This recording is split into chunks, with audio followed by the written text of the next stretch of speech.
As we count down to the close of polls today, Sky will be looking back each hour at the campaign's key controversies and conflicts. The third week on the hustings was a first in Australian election history. It was led by Labor's frontbench team as Anthony Albanese spent the week on the sidelines following his COVID diagnosis. And here's our Week 3 flashback.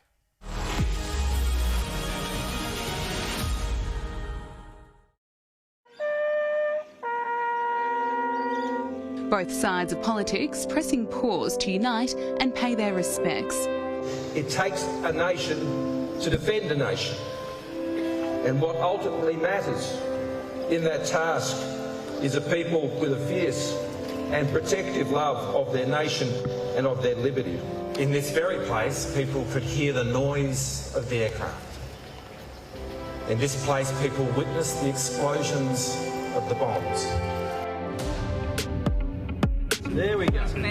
That's how you do it. $60 million to help businesses reduce the cost of energy consumption. As you expand your operations, it means you're going to be able to keep your electricity prices down. Seizing on a security pact signed between China and the Solomon Islands, Labor announced a new plan to support our Pacific neighbours.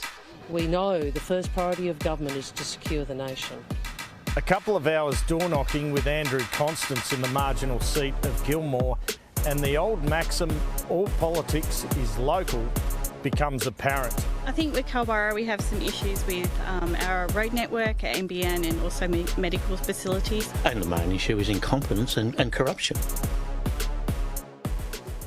Armed with props, the Prime Minister talks up Australia's economic position. But there's Australia, performing better than all of them when it comes to cost of living pressures. This is largely driven by international factors. The worst result in 2 decades. Australians are getting absolutely smashed by the rising cost of living on Scott Morrison's watch. The trio have gone head-to-head in a Sky News debate focusing on the issues of climate change and the cost of living. The moment isn't an Anthony Albanese Prime Minister? Well, who knows? Who knows what will happen when it comes Anthony Albanese? Why don't you? Well, because we don't know who's going to win what seats, Trent. It's quite simple. And I at least take comfort in the fact that Anthony Albanese and his team will have the support of people like you down in Canberra. Well, that remains to be seen. Let's see how it goes. But it shouldn't remain to be seen, I have to say. No, it shouldn't. Okay, we're going to build a little go-kart. You ready? Labor's childcare policy is the right policy for this time in our country's history. Time to get a pay rise. Yeah. As the country edges closer to an interest rate rise. Surely you can't have it both ways. Well, I wouldn't agree with that assessment, Peter. I mean, there is a war in Europe. There are global inflationary pressures. That's a pretty good job.